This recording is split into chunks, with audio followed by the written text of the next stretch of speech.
ज्येष्ठ मास के कृष्ण पक्ष की अमावस्या तिथि के दिन वट सावित्री का व्रत रखा जाता है। मान्यताओं के अनुसार इस दिन सुहागिन महिलाएं वट यानी बरगद के पेड़ की पूजा करती हैं।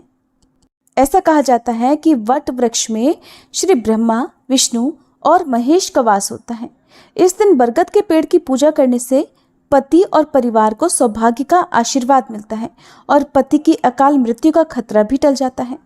वट सावित्री व्रत के दिन सुहागिन महिलाएं संकल्प लेकर व्रत प्रारंभ करती हैं और बरगद के पेड़ की पूजा करके परिक्रमा करती हैं। बहुत सी जगह पर वट सावित्री का व्रत ज्येष्ठ मास की पूर्णिमा को भी रखा जाता है, लेकिन व्रत का जो विधान है वो एक समान ही होता है।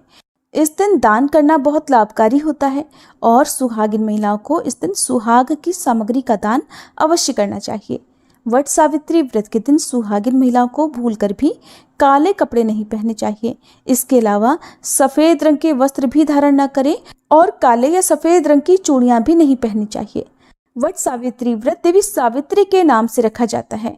ऐसी मान्यता है कि देवी सावित्री ने अपने पति सत्यवान के प्राणों को लौटाने के लिए यमराज जी से प्रार्थना की थी। देवी सावित्री के पातिव्रत्य को देखकर यमराज जी ने प्रसन्न होकर उन्हें अखंड सौभाग्यवती होने का आशीर्वाद देकर उनके पति को पुनर्जीवन प्रदान किया। इसलिए आज के दिन सत्यवान और सावित्री की पूजा की जाती है। इस दिन बांस के पंखे से सत्यवान और सावित्री की हवा की जाती है, वट वृक्ष की हवा की जाती है और इस दिन बरगद के पत्तों से सुहागिन महिलाओं को अपना श्रृंगार करना चाहिए और इसके अलावा व्रत का पारण भी बरगद के फल खाकर ही करना चाहिए। वैसे बहुत सी जगह पर आज के दिन एक दिन पहले भिगोए गए काले चनों का पूजन करके उसी को प्रसाद रूप में ग्रहण करके व्रत का पारण किया जाता है।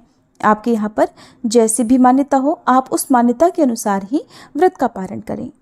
जो भी माताएं बहनें पहले से ही वट सावित्री का व्रत करती आ रही हैं, अगर उन्हें इस बार व्रत वाले दिन पीरियड्स हो जाते हैं तो ऐसी अवस्था में आप व्रत जरूर रखें, लेकिन खुद से पूजा ना करें और इस दिन की पूजा आप अपने पति या फिर अपने परिवार की किसी सुहागिन महिला से करवा सकते हैं। अब आपको बताते हैं साल 2024 में वट सावित्री व्रत कब रखा जाएगा और कब खोला जाएगा। बहुत सी जगह पर दोपहर के समय बरगद के पेड़ की पूजा करने के बाद व्रत का पारण कर लिया जाता है, तो कुछ जगह पर सुबह से लेकर अगले दिन के सूर्योदय तक निर्जल और निराहार रहकर व्रत खोला जाता है और अगले दिन सूर्योदय के बाद व्रत का पारण किया जाता है। वैसे तो इस दिन वट वृक्ष की पूजा की जाती है। वट यानी बरगद का पेड़ यदि आसपास ना हो तो ऐसे में आप बरगद के पेड़ की टहनी को लाकर घर में किसी गमले में रोप कर भी पूजा कर सकते हैं, लेकिन सबसे ज़्यादा सही यही होता है कि आप आसपास चाहे कितनी भी मेहनत क्यों ना करनी पड़े, आपको ज़्यादा दूर ही क्यों ना जाना पड़े, आपको किसी प्राचीन वट वृक्ष की ही पूजा करके अपना उपवास खोलना चाहिए। इस बार ज्येष्ठ अमावस्या की तिथि प्रारंभ होगी 5 जून बुधवार की शाम 7:56 से और समाप्त होगी 6 जून गुरुवार की शाम 6:07 पर। दक्षिण भारत में ज्येष्ठ अमावस्या को शनि जयंती के रूप में भी मनाया जाता है। सुहागिन महिलाओं को आज के दिन शनिदेव की पूजा भी करनी चाहिए। ऐसा करने से पति पर शनिदेव की कृपा बनी रहती है। यदि कुंडली में शनि दोष हो तो वह दोष भी दूर या शांत हो जाता है।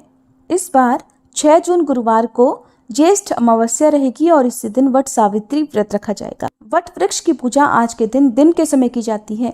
ऐसे में वट सावित्री व्रत की पूजा का जो शुभ मुहूर्त है वो सुबह 10:36 से दोपहर 2:04 तक रहेगा। जिन लोगों के यहाँ भी दोपहर के समय पूजा करके उपवास खोल लिया जाता है तो वो लोग इस समय के बाद से कभी भी उपवास खोल सकते हैं और अगर आपके यहाँ पर अगले दिन सूर्योदय के बाद व्रत का पारण किया जाता है तो ऐसे में आप 7 जून शुक्रवार को सूर्योदय होने के बाद यानी सुबह 5:44 के बाद से अपना उपवास खोल सकते हैं।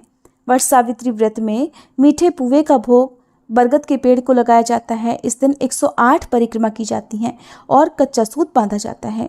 इस बारे में विस्तार पूर्वक जानने के लिए आप हमारे चैनल पर आगे आने वाली वीडियो को जरूर देखिएगा।